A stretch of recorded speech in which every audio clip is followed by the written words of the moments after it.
నమస్తే, welcome to Leo. మనతో ఉన్నారు సీనియర్ జర్నలిస్ట్ హేమసుందర్ గారు. సార్ నమస్తే. నమస్తే అండి. మెగాస్టార్ చిరంజీవి గారు శరవేగంగా సినిమాలపై సినిమాలు ఆయన రిలీజ్ చేస్తూ వెళ్తున్నారు. షూటింగ్లు కూడా అదే విధంగా ఆయన స్టార్ట్ చేస్తున్నారు. అయితే ఇప్పుడు కొల్లి బాబీ డైరెక్షన్లో మరో సినిమా రాబోతుందని చెప్పి వార్తలు వస్తున్నాయి.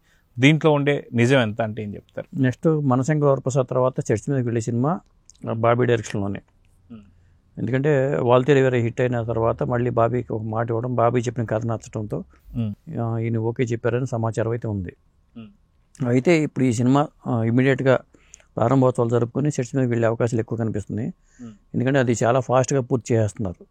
అనుకున్న టైంకి జనవరికి రిలీజ్. అది వెంటనే ఆ సినిమా సంబంధించిన టాకీ పార్ట్లో చిరంజీవి గారి పార్ట్ అయిపోగానే బాబీ సినిమాకి ఓకే చెప్పారని తెలుస్తుంది. దానికి సంబంధించిన వార్త కూడా నాకు తెలిసి 2-3 రోజుల్లో వచ్చేస్తుంది. ఒక హీరోయిన్గా మాళవిక మోహనన్ని, రాజాసాబ్లో హీరోయిన్ నటించిన మాళవిక మోహనన్ని తీసుకున్నారనేది ఒక సమాచారం. అయితే 2 హీరోయిన్లు ఉంటారట. ఆ 2 హీరోయిన్లలో మాళవిక మోహనన్ను ప్లస్ రాశికన్న ఉండొచ్చు అనేది సమాచారం అండి ఉంది. వాస్తవానికి మెగాస్టార్ చిరంజీవి గారు ఇప్పుడు మనశంకర వరప్రసాద్ పండగకు వచ్చేస్తున్నారు ఏదైతే ఉందో, సంక్రాంతికి రాబోతుంది.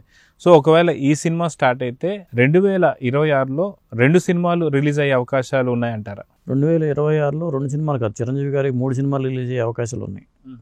ఎందుకంటే మనశంకర వరప్రసాద్ సంక్రాంతికి వచ్చేస్తుంది, ఆ తర్వాత సమ్మర్కి విశ్వంబర వస్తుంది. మళ్ళీ ఇప్పుడు స్టార్ట్ అయ్యి బాబీ కొల్లి సినిమా కూడా నాకు తెలిసి దసరాకో రిలీజ్ ప్లాన్ చేస్తారు.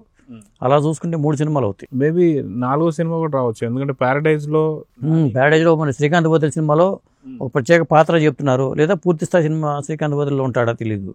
అలా అయితే 4 సినిమాలు అవటానికి ఛాన్స్ ఉంది. అదైతే ఒక రికార్డుగా ఉండే అవకాశం అయితే ఉంది చిరంజీవి గారికి. నాకు చెప్పాను కదా, మాళవిక మోహన్ అన్న మరి రాజసభ అవగానే దీంట్లోకి వస్తుందని సమాచారం అడిగారట ఆల్రెడీ. అయితే మాళవిక మోహన్ ఓకే చెప్పకపోతే హరిహర విరమల్లో నటించిన నిధి అగర్వాల్ని తీసుకునే ఆలోచన కూడా చేస్తున్నట్టుగా మనకి తెలుస్తుంది. అయితే వాస్తవానికి పూరి జగన్నాథ్ గారు గతంలో ఇండస్ట్రియల్ హిట్లు కావచ్చు, బ్లాక్ బస్టర్స్ కావచ్చు, ఎన్నో సినిమాలు ఇచ్చారు. అయితే ఇప్పుడు చిరంజీవి గారు కావచ్చు, లేదంటే పవన్ కళ్యాణ్ గారు కావచ్చు, ఒక అవకాశం ఇవ్వాలని చెప్పేసి అయితే చాలామంది కోరుకుంటున్నారు. ఎందుకంటే మహేష్ బాబు గారికి సంబంధించి జనగణమన అనే డ్రీమ్ ప్రాజెక్టు కొంత ఫ్లాపులు రావడంతో మహేష్ బాబు గారు దగ్గర కూడా రానివ్వడం లేదు పూరి జగన్నాథ్ని అని చెప్పేసి గతంలో పూరి జగన్నాథ్ చాలాసార్లు చెప్పారు. సో ఇప్పుడు పవర్ స్టార్ కానీ లేదా మెగాస్టార్ కానీ అవకాశం ఇస్తే ఎలా ఉంటుంది అంటారు? ఇప్పుడు సినిమా ఫీల్డ్ అదేనండి, ఎంత పెద్ద హిట్ ఇచ్చిన, ఇప్పుడు రజనీకాంత్కి భాష లాంటి హిట్ ఇచ్చిన సురేష్ కృష్ణ గారికి రజనీకాంత్ అవకాశం ఇవ్వచ్చు కదా, ఇవ్వట్లా. యంగ్ డైరెక్టర్ వైపు ఆయన చూస్తున్నాడు. ఇప్పుడు ఒకవేళ ఆయన చేస్తే భాష 2 ఆయన చేయొచ్చు, లేదా ఆయన అన్నామలైలో కానీ పెద్ద పెద్ద హిట్లన్నీ కూడా సురేష్ కృష్ణ గారితో ఉన్నాయి. ఇప్పుడు చిరంజీవి గారు మాట ఇచ్చారు పూరి జగన్నాథ్కి, నీతో సినిమా చేస్తాను కథ రెడీ చేసుకోమని చెప్తే గతంలో ఆయన కథ తయారు చేసుకున్నారు. ఆటో జానీ ఆ కథ పేరు. ఆ సినిమా టైటిల్ కూడా ఆయన అనుకున్నాడు, ఆటో జానీ అని అనుకున్నాడు. అది సెకండ్ హాఫ్లో కొద్దిగా మార్చాలని చెప్పి సినిమా చిరంజీవి గారు అనటం, చాలా కాలం పాటు చిరంజీవి గారి చుట్టూ ఆయన తిరిగాడు పూరి జగన్నాథ్ గారు, అందరికి తెలిసిన విషయమే. ఎందుకంటే 2003, 2004 ఆ టైంలోనే జరిగింది అదంతా. అప్పుడు చిరంజీవి గారికి 150వ సినిమా కోసం అని కూడా అనుకున్నారు. అది చివరికి చిరంజీవి గారు ఏంటంటే సెకండ్ హాఫ్లో ఒకటి నచ్చకపోవడం, మొత్తానికి ఏదన్నా కానీ ఆ ప్రాజెక్ట్ని పక్కన పెట్టేశారు. పెట్టి ఇంకొక డైరెక్టర్కి అవకాశం ఇచ్చి ఆ సినిమా పూర్తి చేశారు. కొంత అసంతృప్తి ఉంది, నాకు చిరంజీవి గారి సినిమా ఛాన్స్ ఇవ్వలేదనే అసంతృప్తి పూరి జగన్నాథ్ గారిలో ఖచ్చితంగా ఉంటుంది. కాకపోతే మొన్న గాడ్ ఫాదర్ సినిమాలో ఒక పాత్రలో ఆయనే సజెస్ట్ చేశారు. ఆ పాత్రని చిరంజీవి గారు సజెస్ట్ చేసి పూరి జగన్నాథ్ ఒప్పించి అవకాశం ఇప్పించారు. అది కాదు కదా, పూరి జగన్నాథ్ గారు మంచి దర్శకుడు, చాలా ఫాస్ట్గా సినిమా చేస్తారు. వీళ్ళిద్దరు కాంబినేషన్లో చిరంజీవి గారు ఫాస్ట్గా సినిమా చేయాలని కోరుకుంటారు. అలాంటిది పూరి జగన్నాథ్కి ఒక అవకాశం ఇస్తే తను ప్రూవ్ చేసుకుంటారు కదా, అది చేస్తే బాగుంటుంది అనిపిస్తుంది నాకు. సో ఓవరాల్గా ఇప్పుడు మెగాస్టార్ చిరంజీవి గారు మళ్ళీ ఏదైతే వాల్తేరు వీరయ్య కాంబినేషన్ మళ్ళీ స్టార్ట్ కాబోతుంది. సో ఆ సినిమాకి ఏమైనా సీక్వెల్గా లేదంటే కొత్త స్టోరీ అంటే ఏం చెప్తారు? ఇది నేను అనుకోండి వాల్తేరు వీరయ్య సీక్వెల్ ఉండదు, ఇది కొత్త కథ అయి ఉంటుంది. ఎందుకంటే బాబీకి చిరంజీవి గారు అంటే అభిమానం, చిరంజీవి గారు అంటే అభిమానం లేని వాళ్ళు ఎవరు లేరు. కాకపోతే పవర్ స్టార్ పవన్ కళ్యాణ్ కానీ చిరంజీవి గారు కానీ, ముఖ్యంగా చిరంజీవి గారే పూరి జగన్నాథ్కి అవకాశం ఇవ్వడం కరెక్ట్ అనిపిస్తుంది నాకు.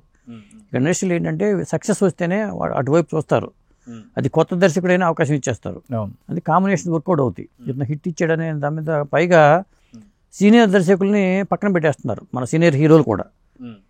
ఎందుకంటే కొత్త దర్శకులు అయితే వాళ్ళలో ఒక సక్సెస్ ఇవ్వాలన్న తపన ఎక్కువ ఉంటుంది, కొత్తగా ఆలోచిస్తారు, యూత్ నాడి పల్స్ తెలిసి ఉంటుంది అనే ఉద్దేశమో లేదా ఏదైనా కావచ్చు. కానీ సీనియర్ దర్శకుల్ని పట్టించుకోవట్లా. లేకపోతే మరి అన్ని హిట్లు ఇచ్చిన బి గోపాల్ గారికి బాలయ్య బాబుతో చేయాలని కోరిక బి గోపాల్ గారికి కూడా ఉంటుంది. మరి ఆయన దగ్గర మంచి కథ ఉంది, చేద్దామని ఆలోచన బి గోపాల్ లాంటి వాళ్ళు కూడా ఉంటుంది. కానీ వాళ్ళ హీరోలు కూడా అటువైపు వెళ్ళట్లా, చూడట్లా. ఎంత రాపో ఉన్నా కానీ కొంతవరకే వాళ్ళు యాక్సెప్ట్ చేస్తున్నారు. కానీ ఎప్పుడైనా హీరో ఓరియంటెడ్ సినిమా అయిపోయింది ఇది. దర్శకులు రాజమౌళి లాంటి వాళ్ళేమో ఆయన చాయిస్, తనకి ఏ హీరో కావాలనేది ఎంచుకునే ఇది రాజమౌళి లాంటి దర్శకులకి, సుకుమార్ లాంటి దర్శకులకి ఉంటుంది. ఇక్కడికి వచ్చేసరికి అలా కాదు. కొంతమంది దర్శకుల విషయానికి వచ్చేసరికి హీరోల చుట్టూ తిరగాల్సిన పరిస్థితి వచ్చేసింది. అందువల్ల బాబీ కొల్లి సినిమా చేసి ఉండొచ్చు, కానీ చిరంజీవి గారు ఒక అవకాశం పూరి జగన్నాథ్ లాంటి వాళ్ళకి ఇస్తే మాత్రం ఖచ్చితంగా మళ్ళీ ఒక పూరి, మళ్ళీ మహేష్ బాబుకి పోకిరి లాంటి హిట్లు, కానీ ఎంతోమందికి రవితేజకి ఎన్నో హిట్లు ఇచ్చిన పూరి గారు, మరి ఆయనలో అంత టాలెంట్ ఉంది కదా, చాలా ఫాస్ట్గా సినిమా చేయగలరు. ఖచ్చితంగా ఇస్తే బాగుంటుంది. అయితే వాల్తేరు వీరయ్య కాంబినేషన్ మళ్ళీ రిపీట్ కాబోతుంది. ఇది అయిన తర్వాత పూరి గారికి మీరు అన్నట్టుగా ఆటో జానీ సెట్స్ మీదకి ఎక్కే అవకాశాలు ఉన్నాయంటారా? ఆటో జానీ ఒక మంచి కథ అండి. ఇది ఏంటంటే నాకు తెలిసి పూరి గారు కూడా ఇప్పుడు ఒక భాష అలాంటి పాత్ర ఊహించుకుని చేసిన సబ్జెక్ట్ అది. చిరంజీవి గారికి ఆ స్థాయిలో హిట్ ఉండాలనే ఉద్దేశంతోనే టైటిల్ కూడా ఇంచుమించు మీకు భాష లాగానే పెట్టుకున్న పేరు అది. అక్కడ భాష ఆటో డ్రైవరే, ఈ ఆటో జానీ కూడా అలాంటి పాత్రే చేసుకున్నది. మరి ఆ తరహాలో రాసుకున్న ఆయన సెకండ్ హాఫ్ విషయంలో కొన్ని మార్పులు చేర్పులు చేయాలి, సెకండ్ హాఫ్ నచ్చకపోవడం అనే అంశంతోనే పక్కకి వెళ్ళిపోయింది అనేది మనకు తెలిసిన సమాచారం. అది ఆ తర్వాత ఆటోకు అనుకోకుండా ఆ ప్రాజెక్ట్ మారిపోయింది. ఆ ఆటో జానీ అలాగే ఉండి ఉంటుంది నాకు తెలిసి. ఇప్పటికి పూరి గారు అలాగే పెట్టుకుని ఉంటారు, ఖచ్చితంగా అది ఉంటుంది. దాన్ని ఇంకా ఇంప్రూవ్ చేసి ఉండొచ్చు, సెకండ్ హాఫ్ కూడా మంచిగా రాసి ఉండొచ్చు. ఇప్పుడు ఒకవేళ విజయ్ సేతుపతి సినిమా అయిపోయిన తర్వాత పూరి గారికి ఇప్పుడు ఏమవుతుందంటే ఒక హిట్ వచ్చే వరకు కూడా వెయిట్ చేస్తూ ఉంటారు. అది ఏమవుతుందంటే సినిమా బిజినెస్కి ఉపయోగపడుతుంది. ఇప్పుడు పూరి గారికి ఒక హిట్ వస్తే ఆ కాంబినేషన్లో మళ్ళీ చిరంజీవి గారితో అంటే ఖచ్చితంగా సినిమా బిజినెస్కి ఉపయోగపడుతుంది. ఇప్పుడు తను ప్రూవ్ చేసుకోవాల్సిన బాధ్యత పూరి గారి మీదే ఉంది. విజయపతి ప్రాజెక్ట్ హిట్ అయితే మళ్ళీ ఖచ్చితంగా అది మళ్ళీ పూరి ఒక లైమ్ లైట్లోకి వచ్చేస్తారు. అప్పుడు చిరంజీవి గారు పూరి గారు కాంబినేషన్లో సినిమా ప్రారంభించేస్తే మాత్రం ఆటో జానీ ఖచ్చితంగా వర్కౌట్ అవుతుంది. సో చూద్దాం సార్, ఖచ్చితంగా ఈ వాల్తేరు వీరయ్య కాంబినేషన్ ఏదైతుందో బాబీ కొల్లి డైరెక్షన్లో ఇది అయిపోయిన తర్వాత ఆటో జానీ తెర మీదకి ఎక్కబోతుందా లేదా అనేది చూద్దాం. మరి నమస్తే. నమస్తే అండి.